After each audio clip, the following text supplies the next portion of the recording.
नमस्कार दोस्तों, मैं रवि सिंघल जीसीएल ब्रोकिंग से। दोस्तों आज हम बात करेंगे बुल कॉल स्प्रेड की। बुल कॉल स्प्रेड दोस्तों कब यूज करते हैं? जब हमें ऐसा लगता है कि बाजार में बहुत बड़ी तेजी नहीं है, एक लिमिटेड तेजी हम प्रिडिक्ट करते हैं। जैसे मान लीजिए अभी बाजार चल रहा है 17,500, तो आप ऐसे एक्सपेक्ट कर रहे हैं कि एक महीने के अंदर बाजार यहाँ से 17,700 या 17,800 तक जा सकता है। तो उसके अकॉर्डिंगली हम एट द मनी की जो कॉल है, यानी कि जो 17,500 की कॉल है, उसको खरीद लेते हैं। और 17,700 या 800 जितनी भी हमें तेजी लग रही है, उतने हम उस लेवल की कॉल को हम बेच देंगे। इससे सबसे बड़ा फायदा क्या होगा कि जो मैंने कॉल खरीदते टाइम प्रीमियम दिया है, उसमें से कुछ प्रोपोर्शनेट में कॉल बेचने पे मेरे को फायदा हो जाएगा। तो नेट में मेरे को प्रीमियम कम देना पड़ेगा। और वैसे भी दोस्तों, बहुत बड़ी तेजी बाजार के अंदर बहुत कम ऐसा होता है कि बाजार एक ही महीने के अंदर 2, 3, 4 हजार पॉइंट तेज हो जाए। जनरली बाजार 400-500 पॉइंट के अंदर ही मूव करता है। तो दोस्तों प्रैक्टिकली हम इसको देखते हैं। मैं एक एक्सेल पे सारा डेटा कॉपी कर लिया इस महीने का, और एक्सेल के थ्रू मैं आपको समझाऊंगा कि हम बुल कॉल स्प्रेड कैसे बनाते हैं।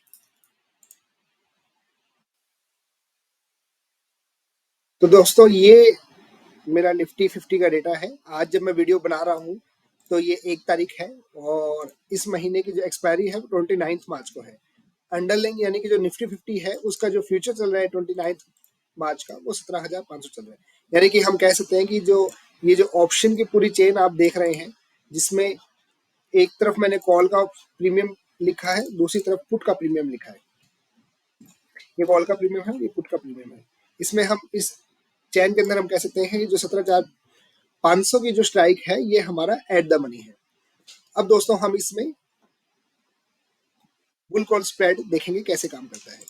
तो दोस्तों अब मैं आपसे ये कह रहा हूँ कि जैसे 17,500 को बाजार चल रहा है और आपको लग रहा है कि बाजार 17,000 सपोज 800 तक जा सकता है, तो उसके इसमें मैं सबसे पहले जो एट द मनी है इसको बाय करूंगा, और जो 17,800 की जो कॉल है उसको हमें सेल करूंगा। यानी कि जो मैंने जब कॉल बाय किया तो मेरे को प्रीमियम देना पड़ा। वो प्रीमियम है मेरा 223, और जब मैंने सेल किया तो ये प्रीमियम मुझे मिलेगा, यानी 91 रुपीज। तो मेरा जो नेट पे ऑफ है, नेट पे मुझे करीब करीब 132 रुपए देने पड़े, और मैंने 300 रुपए तक की तेजी इसके अंदर कर सकता हूँ। तो अब देखते हैं दोस्तों कि बाजार जब ऊपर या नीचे जाएगा तो इसमें जो हमने स्प्रेड बनाया है इसका क्या होगा।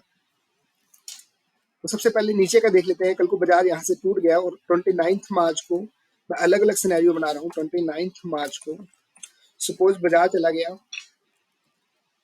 17,300। इस केस में मेरी दोनों कॉलें जीरो हो जाएगी, यानी कि नेट में मेरे 132 रुपए का लॉस हो जाएगा। चलिए अब दूसरा सिनेरियो लेते हैं कि बाजार चला गया सपोज 17,700। उस केस में दोस्तों ये जो मेरी 17,500 वाली स्ट्राइक थी, इसके भाव हो जाएंगे 17,500 माइनस 17,200 रुपए, और जो मेरी 17,800 वाली कॉल थी ये हो जाएगी जीरो। तो इस केस में मेरा जो नेट पे ऑफ आएगा वो मेरा 200 रुपए आएगा। 200 रुपये आएगा, इसमें से 132 रुपये मेरा खर्चा था। तो नेट में मेरा जो मेरे को प्रॉफिट होगा वो करीब करीब 68 रुपये का होगा। एक और सिनेरियो देख लेते हैं दोस्तों, जहां पर सपोज 17,800 जहाँ के मेरा मैक्सिमम प्रॉफिट मुझे आना चाहिए। 17,800 के केस में ये वाली स्ट्राइक मुझे जो देगी वो करीब करीब मुझे 300 रुपये देगी, और जो 17,800 वाली स्ट्राइक है मुझे 0 रुपये देगी। यानी कि नेट में अगेन मेरा जो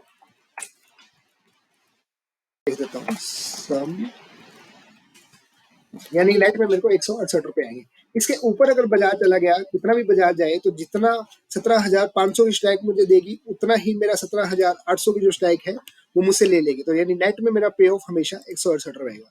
एक एग्जाम्पल के लिए हम 17,800 की स्ट्राइक का चेक कर लेते हैं कि कल को बाजार अगर 17,800 हो गया, सॉरी 18,000 हो गया, तो उस केस में मेरी जो 17,500 वाली स्ट्राइक है वो मुझे 500 रुपये देगी, और जो 17,800 वाली स्ट्राइक है मेरी, वो उसमें मेरे 200 रुपये लग जाएंगे। तो नेट में मेरा जो पे ऑफ है वो 300 रुपये ही रहेगा, और 132 रुपये मेरा खर्चा था। तो उस केस में मेरा नेट पे ऑफ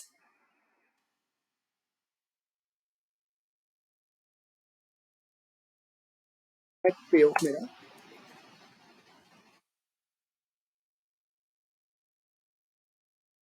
168 रुपये रह जाएगा।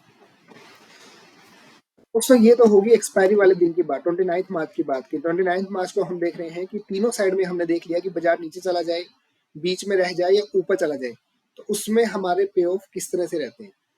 अब हम बात करेंगे कि अगर बीच में ही सपोज 2 दिनों के अंदर ही, 1 या 2 दिनों के अंदर ही बाजार मेरा मान लीजिए यहाँ से 200 या 300 रुपये ऊपर चला गया, तो उस केस में मेरा पे ऑफ कितना रहेगा। तो एक बार के लिए मैं ये सारा डेटा हटा देता हूँ। मैं मान के चल रहा हूँ कि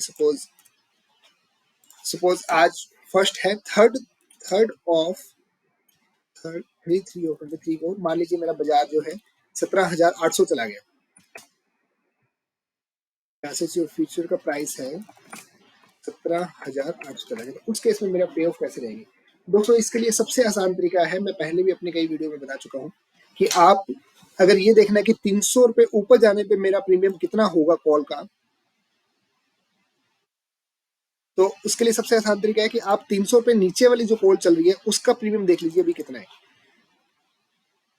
जैसे 17,500 चल रहा है, अगर 17,800 का निकालना है 300 रुपये ऊपर, तो 300 का नीचे नीचे आप देख लीजिए 17,200 का जो प्रीमियम चल रहा है वो 420 के आसपास चल रहा है। उसका कारण क्या है दोस्तों, मैं बहुत सिंपल लैंग्वेज में आपको बताता हूँ। जब बाजार 17,800 हो जाएगा, सपोज बाजार यहाँ से तेज होकर 17,800 हो गया, तो उस केस में जो 17,500 वाली जो स्ट्राइक है वो 300 रुपये इन द मनी हो जाएगी। तो 300 रुपये इन द मनी के जो जो हमें प्राइस देखना है, यानी कॉल का प्रीमियम देखना है, वो अभी भी हम अंदाजा लगा सकते हैं कि 17,500 जब एट द मनी है, तो 300 रुपये नीचे वाली जो इन द मनी कॉल है उसका प्रीमियम कितना चल रहा है। तो ये लगभग 420 रुपये के आसपास आपको प्राइस देगी। इसी तरह से मुझे ये देखना है 17,800 का प्राइस कितना हो जाएगा, तो लगभग जो अभी 17,500 की जो कॉल है वो एट द मनी है, तो 17,800 उस टाइम पे एट द मनी हो जाएगी। तो उस वही सेम प्रोसीजर हम लोग अपनाएंगे कि हम एट द मनी का प्रीमियम देख लेते हैं कि लगभग 223 रुपये के आसपास हो जाएगा।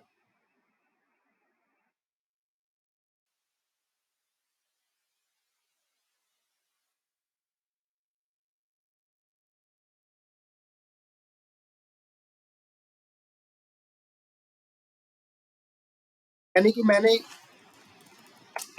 कि मैंने जो पहले 223 रुपये दिए थे और 91 रुपीज मुझे आए थे, अब जो मैं कर रहा हूँ तो इस केस में मुझे 420 रुपये आ रहे हैं, 223 रुपये मुझे देने पड़ रहे हैं।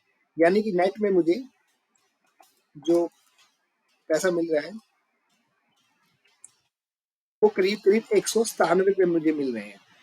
197 रुपये मुझे मिल रहे हैं और 132 रुपये मैंने पे किए थे। यानी कि नेट में मुझे ज्यादा नहीं, सिर्फ 132 रुपये में लगा दूं तो नेट में मुझे सिर्फ करीब करीब 65 रुपीज मिल जाएंगे। यानी कि दोस्तों यहाँ से आप देखिए 300 रुपये की तेजी आने पे भी आपको सिर्फ 65 रुपीज मिले हैं। दूसरी साइड पे ओनली अगर आप कॉल बाय करते तो 220 रुपये की जो 223 रुपये की जो कॉल है वो बढ़ के 420 रुपये हो जाती। यानी कि आपको जो 420 माइनस 223 197 रुपये आते हैं। तो स्प्रेड बनाने की वजह से आपको जो 197 रुपये आने थे वो आपको 65 रुपीज ही आए हैं।